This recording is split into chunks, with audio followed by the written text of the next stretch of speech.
Queridos, nessa manhã eu gostaria de tratar do tema do sofrimento e das aflições no ministério pastoral. Eu entendo que há muitos que estão presentes nesse evento e que são pastores, que são líderes responsáveis por alguma área do trabalho cristão, e com certeza todos nós estamos conscientes de que o ministério cristão, ele é uma fonte de alegria, sem dúvida, mas também de muitas aflições. Então a minha palavra é dirigida nessa manhã mais para pastores, presbíteros, líderes, evangelistas, missionários, missionárias, mas o que vai ser dito aqui, sem dúvida, também é útil para aqueles que não foram chamados para estar à frente da obra de Deus, mas que servem em outras áreas também. Então, para isso eu queria fazer uma exposição da segunda carta de Paulo aos Coríntios, começando no capítulo 4, e vamos até uma parte do capítulo 5, se o tempo der. E o título e o tema é como tratar o fracasso e o sofrimento no ministério pastoral. Então, por favor, deixe sua Bíblia aberta aí no capítulo 4 da segunda aos Coríntios, que nós iremos lendo à medida que a exposição for sendo feita. Eu creio que esse assunto é extremamente necessário e relevante, considerando a quantidade de líderes que passam por momentos de intenso sofrimento, abatimento, angústia e depressão. Existem muitas causas para isso. O que é que leva um pastor, o que é que leva um líder a sentir-se abatido, angustiado, deprimido e viver uma crise onde o sofrimento é tão intenso? Primeiro, eu creio que a falta de resultados é uma das causas mais comuns para o sofrimento do pastor, do evangelista, do missionário, do obreiro. Trabalhar muito e ver pouco fruto. Também a crítica e a oposição que ele recebe, por vezes, dentro do seu próprio campo, chamado fogo amigo. Também muito trabalho e pouco descanso. Se formos fazer uma pesquisa entre nós, pastores, quantos de nós realmente observam o mandamento de trabalharmos 6 dias e descansar 1, nós vamos ver que são poucos. E quebrar a lei de Deus, cedo ou tarde, vai trazer resultados. Então, trabalhar muito e descansar pouco também faz com que o pastor entre numa crise e passe por intensos sofrimentos. Privações físicas, e aqui incluímos as questões de saúde, privação financeira, expectativas com relação ao futuro, a solidão, a falta de aconselhamento. Há uma série de fatores que fazem com que pastores, médicos e policiais estejam entre as 3 categorias de trabalho que mais recorrem ao sistema de saúde nos Estados Unidos. Eu não sei se isso é verdade aqui no Brasil. Nos Estados Unidos as 3 categorias que mais demandam assistência do governo são exatamente os médicos, os policiais e os pastores. Talvez aqui no Brasil não fosse muito diferente. Meu objetivo é abordar esse tema a partir das experiências do apóstolo Paulo no ministério, que estão narradas de maneira muito pessoal na segunda carta que ele escreveu aos Coríntios. Um dos objetivos que levou Paulo a escrever essa que nós conhecemos como sua segunda carta foi defender o seu ministério dos ataques de falsos apóstolos, falsos pregadores judaico-cristãos que o acusavam de ser um fracassado no ministério, como pregador, missionário, pastor e apóstolo. No certo sentido, a acusação não era sem fundamento. Paulo era constantemente rejeitado onde ele pregava, especialmente pelos judeus, o seu povo. Isso servia de motivo para receber crítica dos seus inimigos, dizendo que a falta de resultados da sua pregação entre os judeus era uma prova de que ele era um falso profeta, que ele era um mercenário e que estava no ministério pelos motivos errados. Além disso, Paulo era constantemente apedrejado, expulso das cidades, ele vivia uma vida de privação, de rejeição. E como é que ele poderia ser um homem de Deus se a sua mensagem não era recebida e crida pelo próprio povo de Deus e que esse povo, então, era fonte de constante sofrimento para ele. Paulo se defende dessas acusações aqui na segunda carta. Na verdade, na primeira, ele já faz uma defesa no capítulo 4, mas é aqui que ele amplamente responde às acusações referentes ao seu ministério. Ele diz que, apesar de todas as dificuldades, Deus o carregava em triunfo constante. Capítulo 2, de 14 a 17, aqui dessa carta. Ele diz que os coríntios eram a prova viva de que o ministério dele não era em vão. Paulo apresenta a conversão dos coríntios como a sua carta de recomendação no capítulo 3, de 1 a 3. Ele faz uma comparação entre o seu ministério e o ministério dos falsos profetas, judeus itinerantes, e mostra que a glória da nova aliança, da qual ele é ministro, é superior à glória da antiga aliança. E em seguida Paulo trata da questão do seu aparente fracasso no ministério. Ele vai explicar por que é que o seu ministério aparentemente era um fracasso entre os judeus, que é o que nós vamos ver aqui nessa manhã. Como eu disse, eu creio que essa é uma das principais causas do sofrimento do líder, parecer que ele tenha fracassado em seus esforços e sua missão. Paulo trata desse assunto em 3 partes, que nós veremos agora nessa manhã. Primeiro, ele fala da causa do seu aparente fracasso no ministério entre os judeus, capítulo 4, de 1 a 6, essa é a primeira parte.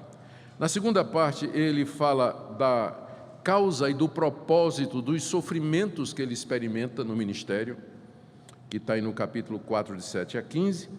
E numa terceira parte, ele diz por que é que ele não desanima, por que é que ele continua mesmo embaixo do intenso sofrimento que o seu ministério representa. Aí nós vamos capítulo 4, 16 a capítulo 5, verso 10. Como eu disse, se o tempo der, não é?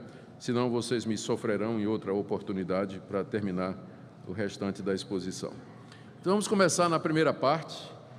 Por que que o seu ministério parecia um fracasso? Porque os judeus não se convertiam em massa debaixo da pregação do seu evangelho. Vamos ler 4, de 1 a 6. Pelo que, tendo esse ministério, segundo a misericórdia que nos foi feita, não desfalecemos. Pelo contrário, rejeitamos as coisas que por vergonhosas se ocultam, não andando com astúcia, nem adulterando a palavra de Deus, antes nos recomendando a consciência de todo homem na presença de Deus pela manifestação da verdade.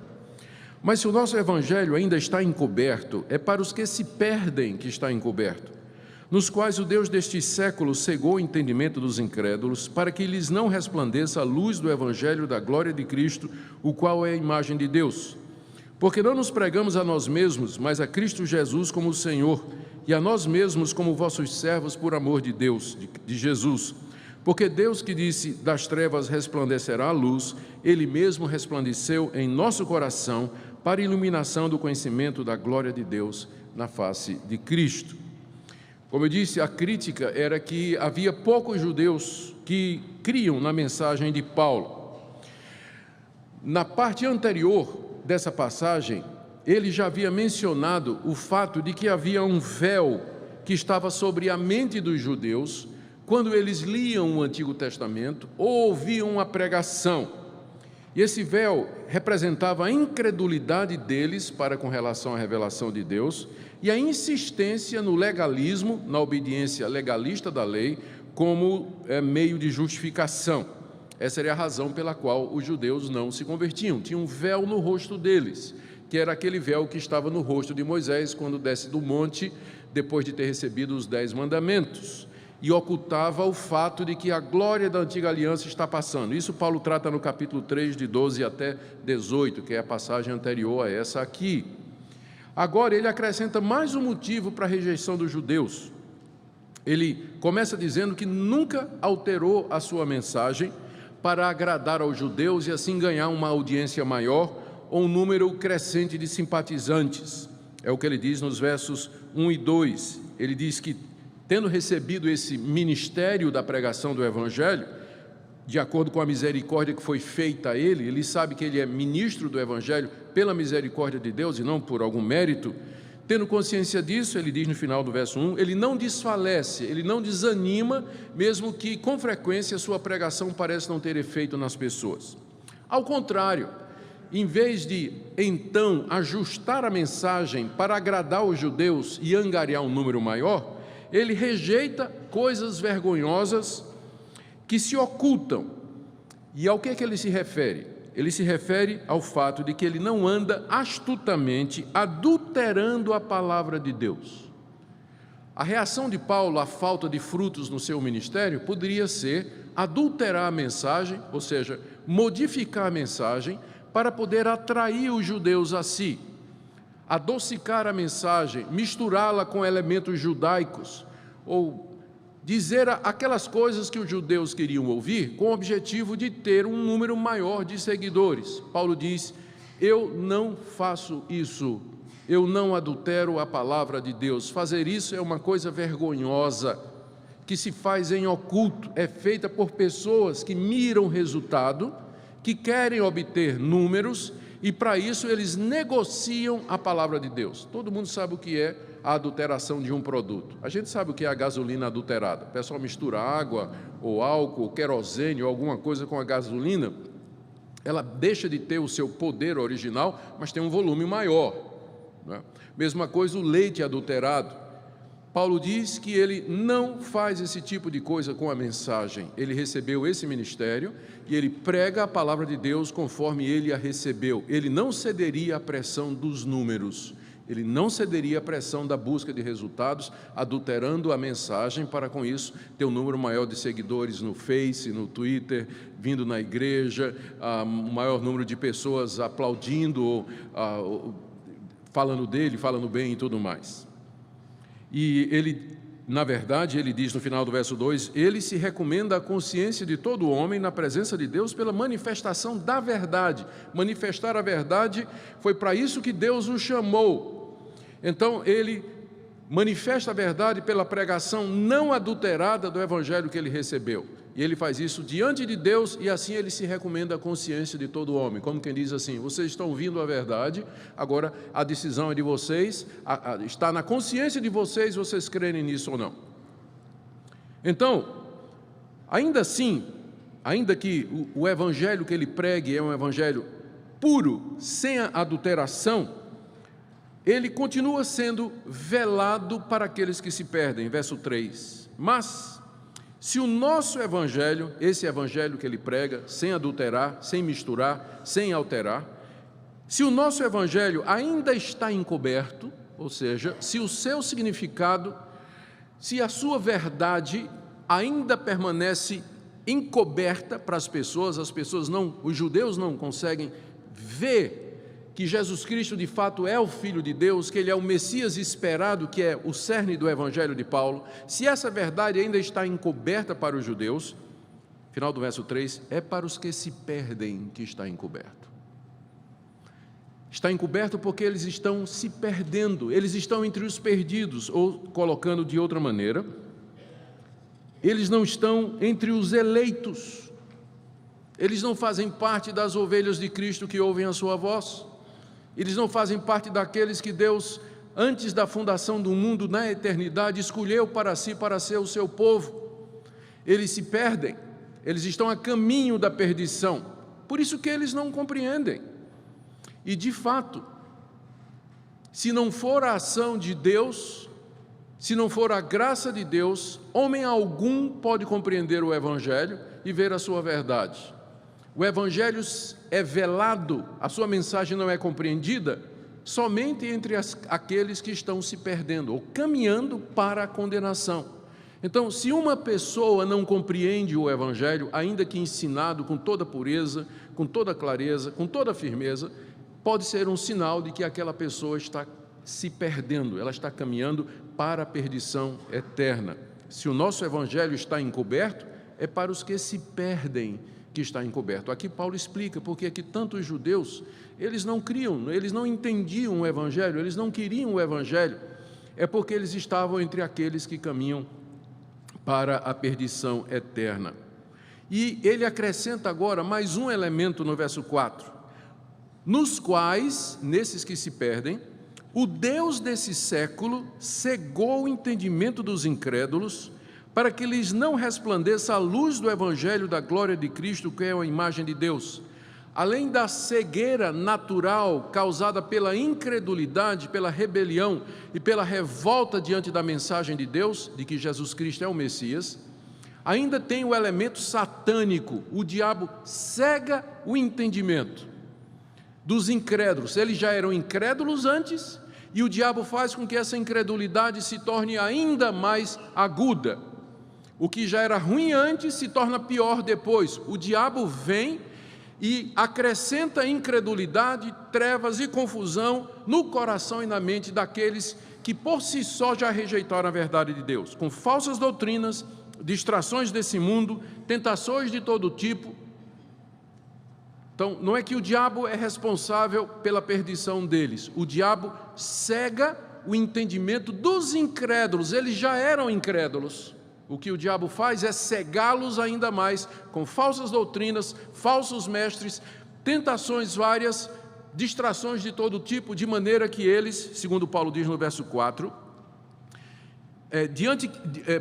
a ponto de que não resplandece diante deles a luz do Evangelho da glória de Cristo, que é a imagem de Deus. Está aqui a mensagem que Paulo pregava, que Jesus Cristo é a imagem de Deus, Ele é o Messias, Ele é o Filho de Deus prometido, e que existe uma glória nisso que os judeus não eram capazes de perceber, por conta da sua incredulidade, e em cima disso a ação satânica cegando essas pessoas. Agora eu pergunto, como é que pessoas que por natureza são incrédulas, que fecham o seu coração e o seu entendimento diante da verdade do Evangelho, ainda que pregado em toda a sua pureza, e cuja incredulidade é aguçada, intensificada pela ação de demônios que distraem a sua mente, confundem o seu entendimento com falsas doutrinas, eu pergunto, como é que uma pessoa assim pode, por sua livre vontade e decisão, se voltar para Jesus Cristo, se voltar para Deus, abandonar os seus caminhos e dizer, eu creio, eu quero viver para Deus? É isso que a reforma protestante ensina, depravação total. O homem é incapaz, por si mesmo, de se arrepender dos seus pecados, entender o Evangelho e se voltar para Deus, além da sua incredulidade natural, que funciona como um véu que tapa a visão para que ele não veja a glória de Deus. O diabo vem e cega ainda mais. Isso, verso 5, apesar de Paulo pregar a verdade, porque nós não nos pregamos a nós mesmos. Paulo diz, a minha pregação não é a meu respeito, eu não sou o objeto da minha pregação, eu não me exalto, eu não me apresento como Salvador, mas na verdade eu prego a Cristo Jesus como Senhor, é a Ele que eu exalto na minha pregação, esse é o Evangelho verdadeiro, e nós mesmos, quando eu falo de mim, diz o apóstolo Paulo, eu prego a mim mesmo como sendo servo de vocês, e isso por amor a Jesus Cristo. Em outras palavras, Paulo coloca a responsabilidade, ele coloca a razão da falta de sucesso entre os judeus, na incredulidade deles, no véu que está sobre a sua face, no ataque do diabo e cegando o entendimento e na rebelião dos seus corações diante da verdade, porque ele, Paulo, pregava Jesus Cristo, pregava o Evangelho conforme tinha sido dado, ele não havia adulterado a mensagem, portanto o problema não estava na mensagem pregada, o problema não era no mensageiro e nem na mensagem dele, o problema era na sua audiência.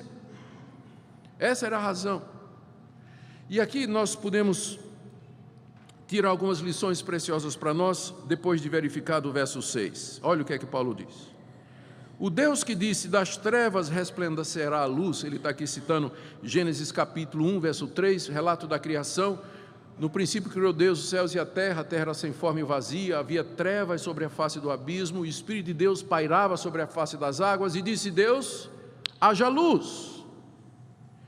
Então, o mesmo Deus que das trevas, no início, ele tirou a luz, é o mesmo Deus que chega na mente desse pecador incrédulo, cego, velado, ensurdecido pelo diabo e diz, haja luz.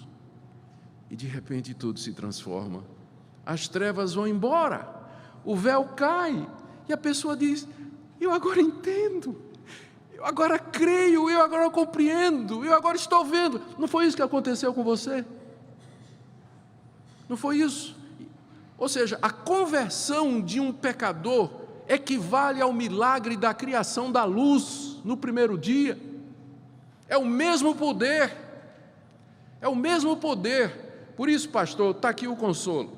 Você não pode converter ninguém, você não pode converter uma única alma, você não pode abrir os olhos aos cegos, você não pode fazer isso. Às vezes os pastores sofrem no ministério porque eles, talvez inconscientemente, pensam que a responsabilidade é deles, de tirar as escamas dos olhos do pecador, de estampar os seus ouvidos, converter o coração deles. O máximo que você pode fazer com o pecador é alcançar o ouvido dele, mas o coração dele e a mente, só Deus pode alcançar.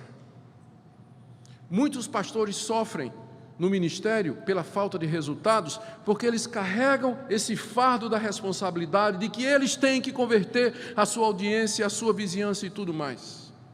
E muitos, pela falta de resultados, são tentados a adulterar a mensagem para ter mais gente perto, para aumentar o número de pessoas na igreja. Não faça isso, porque se você é fiel, o problema não está na sua mensagem, não está em você.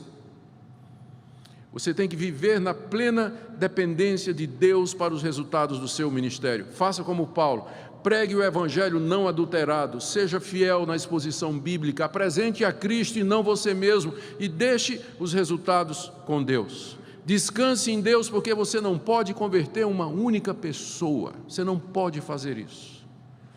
Apenas o Deus que das trevas disse, haja luz, pode brilhar, como Paulo diz aqui, pode iluminar o nosso coração para o conhecimento da glória de Deus na face de Jesus Cristo.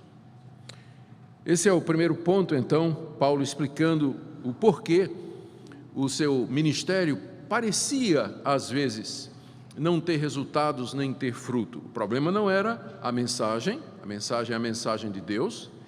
O problema não era Paulo não se pregava a si mesmo, pregava a si como servo, mas tudo estava na soberania de Deus.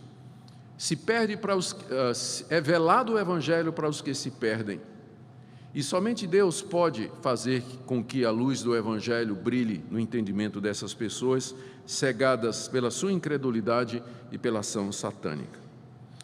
Na segunda parte da sua defesa, Paulo, dos versos 7 a 15, diz o motivo dos seus sofrimentos. Vamos ler. Temos, porém, esse tesouro em vasos de barro, para que a excelência do poder seja de Deus e não de nós. Em tudo somos atribulados, porém não angustiados, perplexos, porém não desanimados, perseguidos, porém não desamparados, abatidos, porém não destruídos, levando sempre no corpo o morrer de Jesus, para que também a sua vida se manifeste em nosso corpo. Porque nós que vivemos somos sempre entregues à morte por causa de Jesus, para que também a vida de Jesus se manifeste em nossa carne mortal. De modo que em nós opera a morte, mas em vós a vida. Tendo, porém, o mesmo espírito da fé, como está escrito, eu criei, por isso que falei, que é uma citação do Salmo 116, verso 10, também nós cremos, por isso também falamos. Sabendo que aquele que ressuscitou o Senhor Jesus, também nos ressuscitará com Jesus e nos apresentará convosco. Porque todas estas coisas existem por amor de vós, para que a graça, multiplicando-se, torne abundante as ações de graças por meio de muitos, para a glória de Deus. Paulo aqui explica de maneira geral a razão dos sofrimentos que ele experimentava como pregador do Evangelho, como missionário, como apóstolo, como pastor. Ele explica os seus sofrimentos. Na correspondência que ele manda aos Coríntios, ele traz pelo menos quatro listas de algumas das dores que ele passa no ministério. Eu acho que vale a pena a gente dar uma lida para a gente saber do que nós estamos falando aqui. Na primeira aos Coríntios, capítulo 4, versos 11 a 12, ele escreveu o seguinte: até a presente hora, ele está escrevendo para a mesma audiência, a igreja de Corinto, agora é na primeira carta. Até a presente hora sofremos fome, sede e nudez, Somos esbofeteados e não temos morada certa, e nos afadigando, trabalhando com as nossas próprias mãos. Quando somos injuriados, bendizemos; quando perseguidos, suportamos; quando caluniados, procuramos conciliação. Até agora temos chegado a ser considerados lixo do mundo, escória de todos. É uma lista impressionante de sofrimentos, que inclui passar fome, passar sede, nudez, um exagero, né? Mas significa, ele não, com frequência não tinha roupa suficiente para enfrentar as intempéries, particularmente o frio daquelas regiões. Ser esbofeteado, era um sem terra, não do MST, final do verso 11, né? Não tem morada certa. Se afadiga trabalhando com as próprias mãos, ele era fazedor de tendas, era injuriado, era perseguido, era caluniado, e ele até diz aqui que com frequência era considerado o lixo do mundo, a escória, não é? Então chamar o pessoal de lixo não é novidade, né? Mas já Paulo era chamado de lixo, ele era chamado de lixo.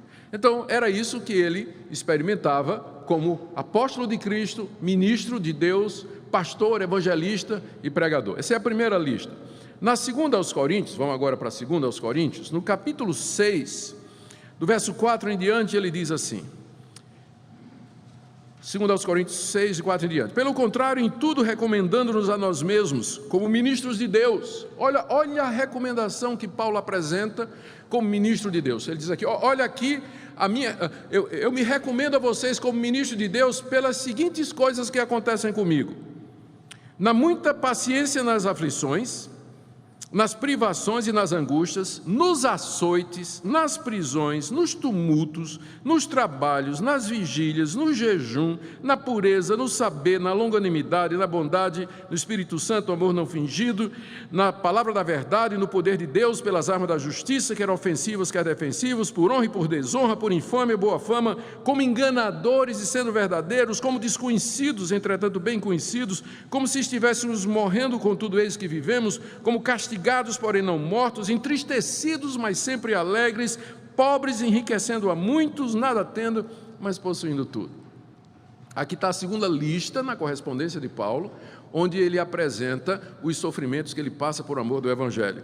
E é uma lista que acrescenta alguns outros sofrimentos à primeira lista, né? Ele fala aqui, por exemplo, dos açoites, né, que ele não mencionou na primeira lista. Ele fala das prisões, ele fala dos tumultos e uma série de outras coisas, por exemplo, noites de vigília, jejuns talvez forçados, porque não tinham o que comer e assim por diante. Eis aqui um homem de Deus, temente a Deus, cheio do Espírito Santo, provavelmente o maior missionário, teólogo e pastor que o cristianismo já conheceu. Entretanto, essa é a lista, essa é a vida que ele enfrentava como pastor. Essa era a realidade da vida do apóstolo Paulo, e essa é só a segunda lista. Aqui mesmo na mesma carta, capítulo 11, nós vamos ler do verso 23 ao verso 29. Ele está se comparando com esses falsos profetas que estavam fazendo críticas a ele. Ele diz, ironicamente, são ministros de Cristo. Eles se apresentavam como ministros de Cristo. Paulo diz, eles são ministros de Cristo. Era assim que eles se apresentavam. Aí Paulo diz, eu falo como fora de mim. Então tem hora realmente que a gente perde a paciência, né? Paulo diz, olha, eu estou fora de mim, estou passado aqui, né? O que eu vou dizer aqui, né? Vamos lá, fala.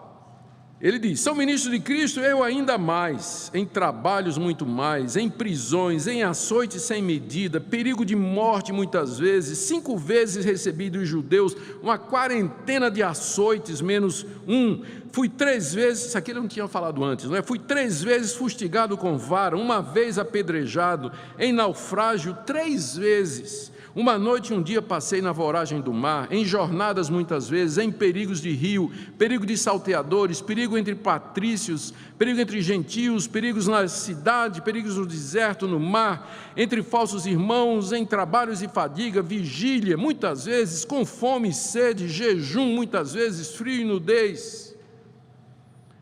Além das coisas exteriores, ao que pesa sobre mim diariamente, a preocupação com todas as igrejas. Quem enfraquece, que também eu não enfraqueça, e quem se escandaliza, que eu não me inflame.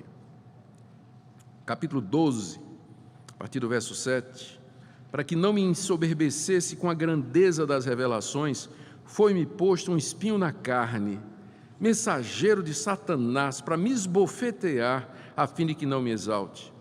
Por causa disso, 3 vezes pedi ao Senhor que o afastasse de mim.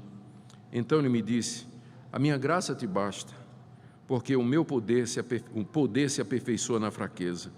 De boa vontade, pois, mais me gloriarei nas fraquezas, para que sobre mim repouse o poder de Cristo. Pelo que sinto prazer nas fraquezas, nas injúrias, nas necessidades, nas perseguições, nas angústias por amor de Cristo, porque quando sou fraco, então é que sou forte. Agora eu acho que nós temos condição de voltar para o capítulo 4 e entender o que ele está dizendo a partir do verso 7, que é a quinta lista. Temos, porém, esse tesouro em vasos de barro, para que a excelência do poder seja de Deus e não de nós. Em tudo somos atribulados, porém não angustiados, perplexos, nós já lemos isso aqui, não é? Perseguidos, abatidos, levando sempre no corpo o morrer de Jesus, etc. Qual é a razão pela qual Deus submeteu um homem como o apóstolo Paulo, que era fiel, um homem a quem Deus confiou o Evangelho, a sua revelação e a autoridade para escrever o Novo Testamento, a maior parte do Novo Testamento? Por que que esse escolhido de Deus, esse instrumento da glória de Deus, por que é que ele passava por tudo isso? Por que que Deus o submetia a tudo isso? Por que que ele não podia ter uma esposa? Por que que ele não podia ter um lar, uma casa própria, um local de descanso, momentos de alívio, de lazer, 30 dias de férias durante o ano, 13º? Por que que ele não podia ter isso? Ele até pergunta aqui, ele pergunta no capítulo 9 de 1 Coríntios, por que que Pedro e os outros irmãos, quando viajam, eles podem levar a esposa e tudo mais, e eu e Barnabé não? Primeiro, ele não tinha mulher, mesmo que tivesse, ele nem poderia levar, né? Porque para levar pedrada, é melhor levar sozinho, né? Do que levar a esposa. Porque Deus permite que Paulo, a questão é, se Deus permitiu que isso acontecesse com Paulo, imagine com você, imagine comigo. Se você não passa por nada disso, você deve olhar para cima e o que você vai ver é Deus dizendo, dando uma piscadinha de olho e dizendo, cortesia do Todo-Poderoso. Porque o normal seria isso aqui. Isso aqui é o padrão. Porque os ministros do Evangelho, os pastores e líderes são submetidos nesse mundo a tanto sofrimento? A resposta está na metáfora que Paulo usa aqui no verso 7 do capítulo 4 do texto que nós lemos, 2 Coríntios 4, 7. Temos, porém, esse tesouro, o tesouro aqui é o conhecimento de Deus na face de Cristo, que ele mencionou no verso 6, o conhecimento do Evangelho. Temos, porém, este tesouro em vasos de barro, para que a excelência do poder seja de Deus e não de nós. Paulo se vê como um vaso de barro, onde um tesouro precioso está oculto. O que o torna valioso não é o vaso, mas aquilo que ele contém. Paulo é o vaso e o conteúdo é o Evangelho de Cristo. Toda vez que Paulo é quebrado, o tesouro que é o Evangelho de Cristo aparece. Enquanto ele está inteiro, o tesouro não se vê. Mas para que o tesouro seja visto, é necessário que o vaso de barro seja quebrado. Todo mundo conhece essa experiência, não é? É bem natural.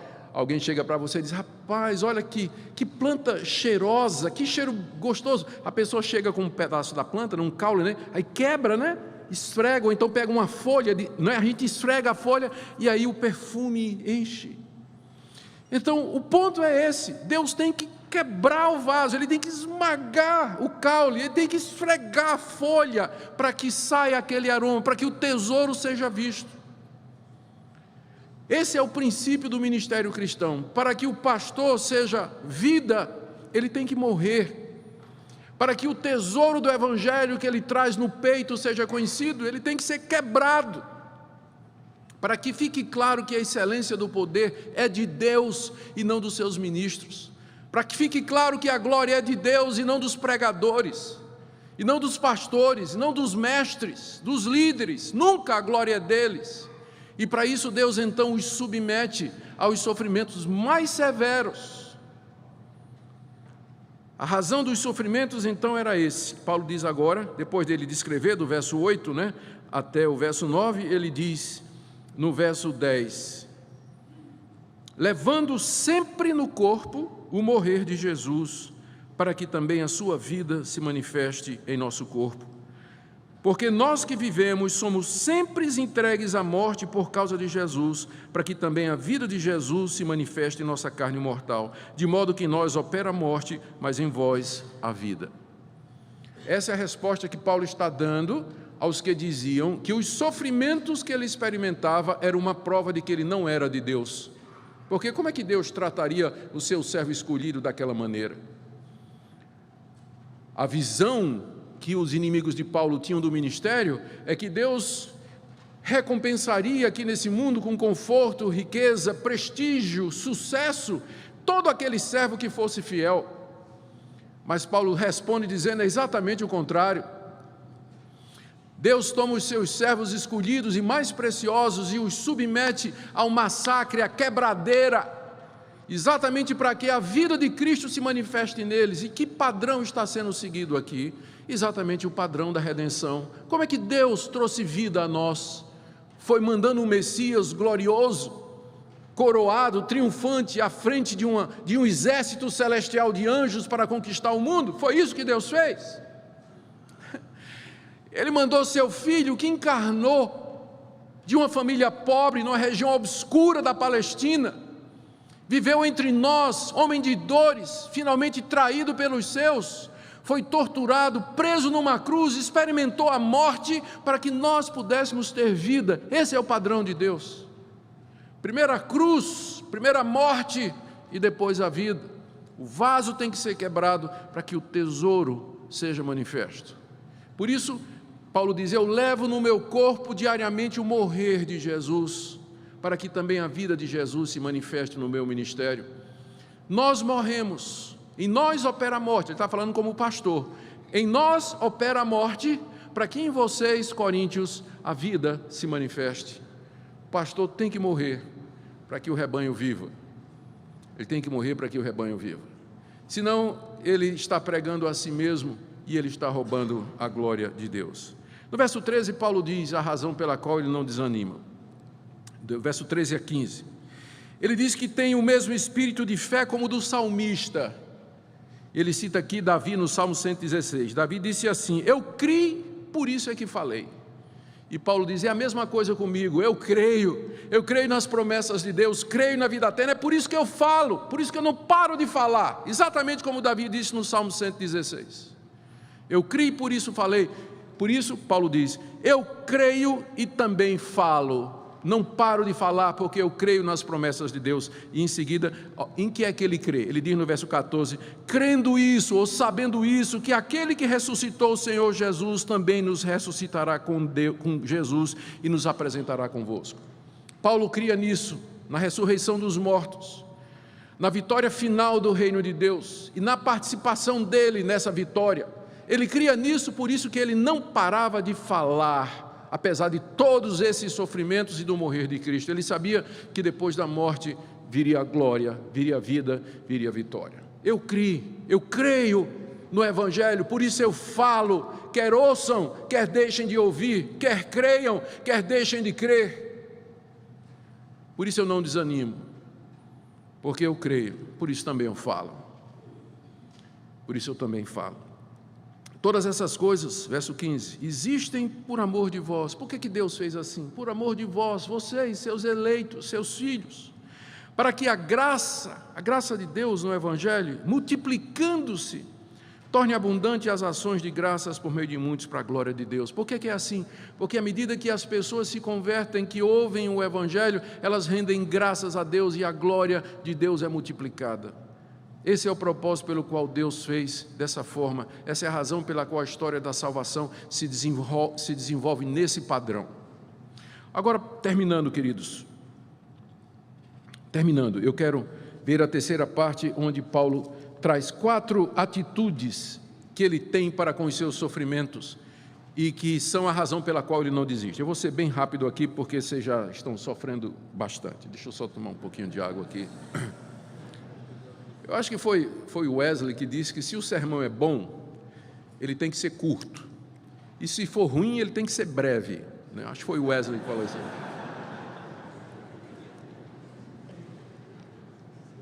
Mas como ele não era calvinista, não tem que seguir esse recado, né? Foi um homem de Deus. Muito bem. Do versos 16, capítulo 4, 16 a 5, 10, nós encontramos Paulo citando 4 atitudes que ele tinha para com o mundo, o ministério, o sofrimento que o mantinha ainda falando firme sem desanimar. O primeiro deles está aí no verso 16 a 18. Ele diz assim: por isso não desanimamos. Pelo contrário, mesmo que o nosso homem exterior se corrompa, contudo o nosso homem interior se renova de dia em dia. Porque a nossa leve e momentânea tribulação produz para nós eterno peso de glória acima de toda comparação. Não atentando nós nas coisas que se veem, mas nas que não se veem, porque as que se veem são temporais e as que não se veem são eternas. Paulo diz aqui no verso 16, por isso ele não desanima. Por conta de quê? Por conta do que ele falou antes, não é? Por esse motivo, porque todas as coisas existem por amor de vós, para a glória de Deus, por isso eu não desanimo. O desanimar aqui seria desistir, abandonar o ministério, perder a empolgação, o entusiasmo pela obra de Deus, que acontece com muita frequência entre os pastores, quando eles não veem fruto do seu trabalho. Mas Paulo diz, eu não desanimo, ao contrário, o meu entusiasmo, o meu ânimo e minha fé se renovam diariamente, e Paulo explica isso com um contraste. O contraste é feito aí no verso 16, entre o homem exterior e interior. Ele diz, não desanimamos, pelo contrário, mesmo que o nosso homem exterior se corrompa, o homem exterior se corrompendo, é Paulo passando por tudo aquilo que nós lemos naquelas listas. O homem exterior é o que ele é como pessoa aqui nesse mundo, apedrejado, passando fome, passando nudez, passando frio, né, perigos, tensões emocionais. Então o homem exterior, a sua estrutura humana se corrompia, quer dizer, decaía. Cada dia Paulo envelhecia mais, cada dia ele ficava mais doente, cada dia estava mais próximo da morte. Os sofrimentos tinham esse efeito de corromper o homem exterior. Mas,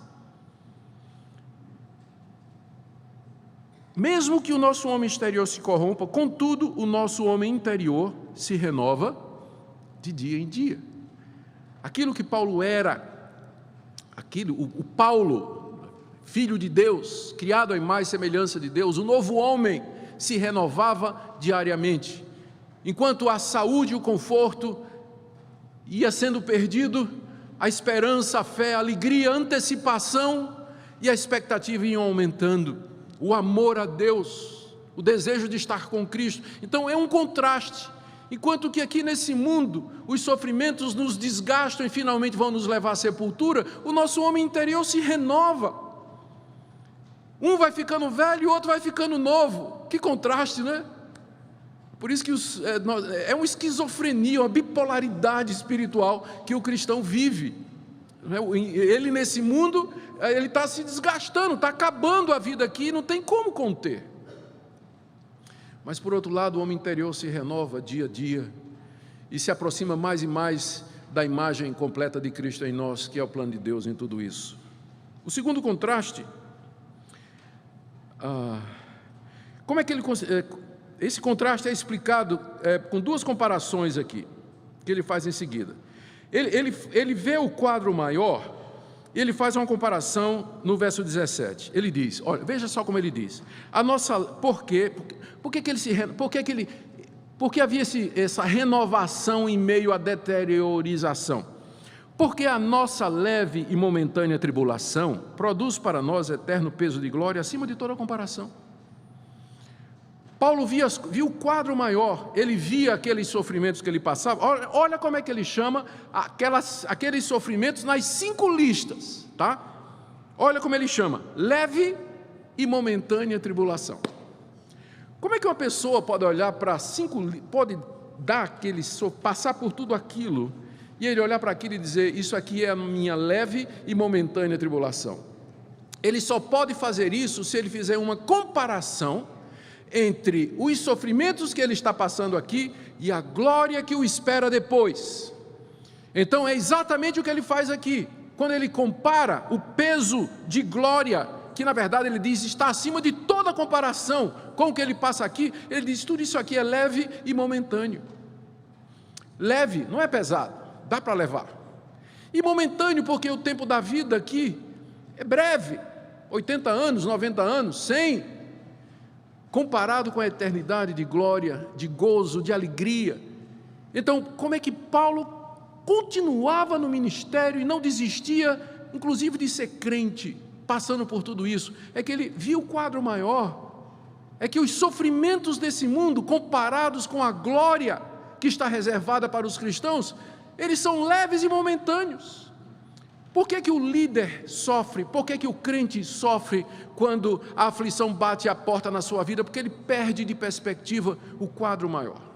Ele para de fazer a comparação, porque se você for comparar o que a Bíblia diz que lhe aguarda no novo céu e na nova terra, na vida eterna, na presença de Deus em Cristo Jesus, com o que você passa aqui, você vai chegar à mesma conclusão. Tudo isso aqui é leve e momentâneo, não dá nem para comparar, não é? A glória que se aproxima. No verso 18, Paulo diz que ele presta atenção nas coisas da maneira correta, não atentando nós nas coisas que se veem, mas nas que se não veem, porque as coisas que se veem são temporais e as que não se veem são eternas. As coisas que nós vemos aqui, inclui sentir, experimentar, todos os sentidos. As coisas que nós vemos, tocamos, experimentamos, a dor que eu sinto, a fome que eu passo, o frio que eu percebo, tudo isso são coisas visíveis, e essas coisas visíveis, elas são temporais, mas as coisas invisíveis, o reino de Deus, Cristo Jesus, a vida eterna, o novo céu e a nova terra, estas coisas são eternas. Por isso o crente, ele não pode andar pelo que vê, ele tem que andar pelo que ele não vê. É isso que significa andar por fé, porque as coisas invisíveis que são eternas e que são a realidade, elas exigem que você creia nelas mesmo sem vê-las, tocá-las e senti-las. Você não vê Deus, você não vê Jesus, você não vê a glória, você não vê os anjos, você não vê o novo céu e a nova terra, você não vê o paraíso, mas você crê nestas coisas, e é por elas que você guia a sua vida e o seu ministério. Então não atente para a dor e para o sofrimento aqui, mas coloque os seus olhos naquilo que é eterno, porque as coisas que se veem, elas são temporárias, mas as que não se veem, elas são eternas. Eis a razão pela qual muitos pastores sucumbem no ministério, que a visão deles é aqui, o agora. Ele quer ser feliz aqui e agora, ele quer ter resultados aqui e agora, quer experimentar toda a glória aqui e agora, mas não é. Ainda virá, ainda virá. Então essa é a primeira atitude de Paulo. Ele não desanima debaixo das aflições e sofrimentos, porque ele faz uma comparação e ele vê as coisas da maneira correta. Segundo, e aqui eu tenho que correr mesmo, ele aspira intensamente à ressurreição dos mortos. Veja aí, capítulo 5, de 1 a 5. Sabemos que se a nossa casa terrestre desse tabernáculo se desfizer, temos da parte de Deus um edifício, casa não feita por mãos, eterna nos céus. Por isso, nesse tabernáculo, gememos aspirando por sermos revestidos da nossa habitação celestial, se todavia formos encontrados vestidos e não nus. Pois, na verdade, os que estamos nesse tabernáculo, gememos angustiados, não por querermos ser despidos, mas revestidos, para que o mortal seja absorvido pela vida. Ora, foi o próprio Deus quem nos preparou para isso, outorgando-nos o penhor do Espírito Santo. Paulo tinha certeza que o estado da ressurreição era infinitamente melhor e mais glorioso do que o presente estado. Verso 1, quando ele diz: sabemos que se nossa casa terrestre desse tabernáculo se desfizer, temos da parte de Deus um edifício, uma casa não feita por mãos, eterna no céu. Quando ele fala, ele está fazendo um contraste aqui. A vida dele aqui, nesse mundo, é como uma tenda. E é uma figura interessante, porque Paulo era fazedor de tendas. Então, a minha vida aqui é como uma tenda, dessas que eu faço. Quando essa tenda aqui se desfizer, eu tenho um edifício, um palácio, uma mansão, não feita por mãos, eterna nos céus. Ele está comparando a vida dele aqui com a vida que o espera. Por isso, ele ansiava com gemidos a ressurreição, verso 10, ele diz, nesse tabernáculo eu estou gemendo, aspirando por ser revestido da minha habitação celestial. É como se ele dissesse, eu estou aqui vivendo, sofrendo, mas eu estou gemendo e dizendo, ó Deus, quando será o momento em que eu sairei desse tabernáculo para morar na mansão celestial que o Senhor preparou para mim? Mas isso, ele faz algumas qualificações, do verso 3 e 4. Isso é uma coisa que é somente para os crentes. Verso 3, se todavia formos encontrados vestidos e não nus. Paulo sempre faz umas ressalvas, né? Ele fala das promessas, de repente ele faz olha, isso aqui que eu estou dizendo é se você for crente de verdade, porque se não for, em vez de uma mansão celestial, você vai ter um fogareiro eterno, uma fornalha ardente esperando por você, não é?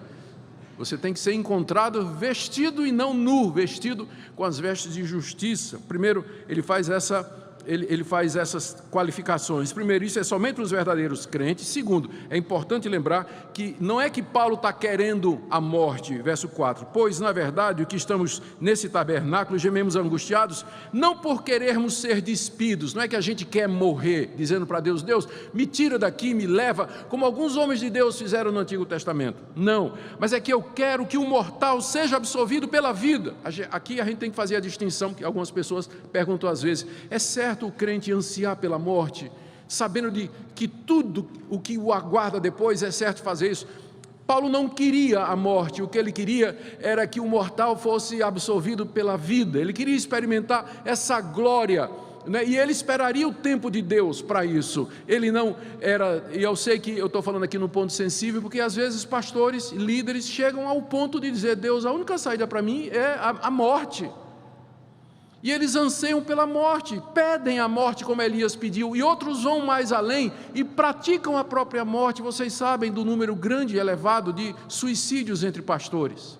Então Paulo está explicando aqui, ele não está querendo a morte, ele está querendo experimentar essa glória que ele sabe que Deus preparou para ele. E a terceira qualificação, verso 5, é que foi o próprio Deus quem preparou a gente para isso, dando o Espírito Santo, o penhor do Espírito Santo. O penhor é uma garantia. E o Espírito Santo funciona como essa garantia de que Deus vai nos dar isso. Por isso, enquanto nós estamos aqui, a gente geme debaixo do sofrimento, mas a gente tem uma garantia de que é o Espírito Santo em nós, que testifica com o nosso espírito que somos filhos de Deus, que nos assegura das promessas de Deus, que nos conforta, que nos consola, é nosso mestre. O Espírito Santo então nos prepara para esse momento, para vivermos aqui gemendo e aguardando a Deus. Terceiro, ele mantinha sempre o bom ânimo, versos 6 a 8, estamos sempre de bom ânimo, sabendo que enquanto no corpo, estamos ausentes no Senhor. Visto que andamos por fé e não pelo que vemos, entretanto estamos em plena confiança, preferindo deixar o corpo e habitar com o Senhor. É por isso que também nos esforçamos, quer presentes, quer ausentes, para lhe sermos agradáveis. Aqui Paulo diz que enquanto ele está no corpo, ele sabe que ele está ausente do Senhor. Eu sei que muita gente aqui gostaria de dizer, ó Senhor Jesus, queria tanto que o Senhor me aparecesse, especialmente quando a gente está aflito, né? Queria tanto que o Senhor me aparecesse, que tivesse uma manifestação do Senhor, que o Senhor aparecesse aqui no meu quarto, ao lado da minha cama, onde eu estou ajoelhado, chorando, pelo meu filho, pelo meu ministério, pelo desastre do meu casamento, queria que o Senhor aparecesse aqui ao lado. Mas enquanto nós estamos presentes no corpo, nós estamos ausentes do Senhor, porque nós andamos, verso 7, por fé e não por vista. Eu sei que muita gente gostaria de ter uma visão de Cristo, e talvez ache que ver Jesus seria a solução para todos os seus problemas. Tem até hinos, cânticos, né, que dizem isso. Eu queria tão somente ver a tua face, tocar nas tuas vestes, como se uma experiência sensorial de Cristo fosse resolver essa tensão, esse problema. Não vai. Paulo está dizendo que enquanto nós estamos aqui, estamos ausentes do Senhor, nós andamos por fé e não por vista, por sentimento ou qualquer outra coisa. Faz parte da realidade de termos sido expulsos do paraíso, estamos fora do paraíso. E enquanto estivermos fora do paraíso, estamos ausentes do Senhor. Por isso ele diz no verso 8, eu tenho confiança e prefiro deixar o corpo e habitar com o Senhor. O anseio de Paulo de estar com o Senhor Jesus Cristo. E por isso, ele diz no verso 9, que nós nos esforçamos, quer presentes, quer ausentes, para lhe sermos agradáveis. Enquanto estou aqui nesse mundo, eu estou ausente do meu Senhor, mas quando eu deixar esse corpo, eu estarei com Ele. Portanto, eu me esforço para ser agradável a Ele, quer aqui, quer no mundo vindouro. Era o alvo do meu ministério, por isso eu não desanimo. O último argumento de Paulo aqui, a última atitude, no verso 10. Importa que todos nós compareçamos perante o tribunal de Cristo, para que cada um receba segundo o bem ou mal que tiver feito por meio do corpo. Paulo está consciente do dia do juízo, do tribunal, quando então ele receberá a recompensa. Não é nesse mundo, pastor, estou terminando. Não é nesse mundo que você vai receber, mas naquele grande dia, na presença de Deus, diante dos anjos e do mundo, que você será reconhecido como um homem fiel e vai ouvir as palavras: bom está, servo bom e fiel, sobre o pouco foste fiel, sobre o muito te colocarei, entra no gozo do teu Senhor. Que essas palavras, queridos, possam animar vocês, pastores, líderes, a perseverar no meio da provação, do sofrimento, da falta de resultados, das dificuldades, da oposição, da crítica, da calúnia. Vejam o quadro maior. Façam uma comparação entre aquilo que Deus nos promete, as coisas invisíveis e eternas, e o breve sofrimento que nós enfrentamos aqui. Fiem-se nas promessas, dependam de Deus para os resultados no seu ministério. Não desanimem, permaneçam firmes até aquele grande dia em que estaremos presentes com o Senhor, ressurretos em corpo para todo sempre. Amém? Ó Deus, te damos graças pelo conforto da Escritura. Eu oro que o Senhor queira confortar os pastores, ministros, os crentes que estão aqui nessa manhã, teus filhos e filhas, com essas palavras. Nos ajuda a ver as coisas da perspectiva correta, para que o nosso sofrimento aqui nesse mundo não seja motivo de desânimo, de desistência, mas de perseverança. E quando o Senhor quebrar o vaso de barro, que nós humildemente digamos: a tua graça nos basta, a tua graça nos basta. É o que nós pedimos agora em nome de Jesus. Amém. Deus abençoe os irmãos. Obrigado.